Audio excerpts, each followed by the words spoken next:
Let's start with how egusi seeds ended up in space.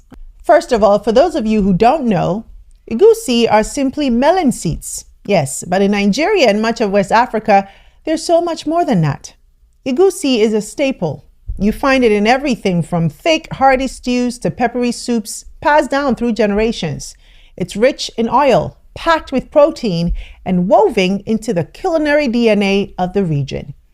But how did a seed that most West Africans grind into soup end up floating in zero gravity? On August 1st, SpaceX launched its Crew 11 mission to the International Space Station. Tucked among the tech gear and research payload was something quietly historic, a pack of egusi melon seeds.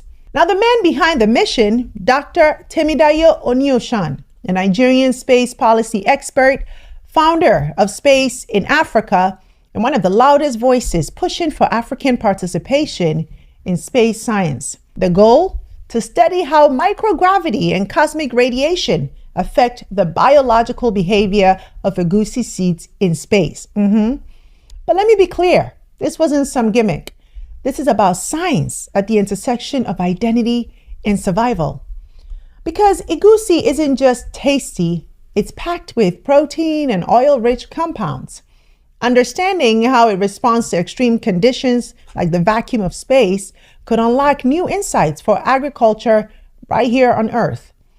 The seeds will spend several weeks in orbit before being returned to Earth for study at the University of Florida and the International Institute for Tropical Agriculture in Ibadan. In short, they're asking, can this seed get stronger by going to space?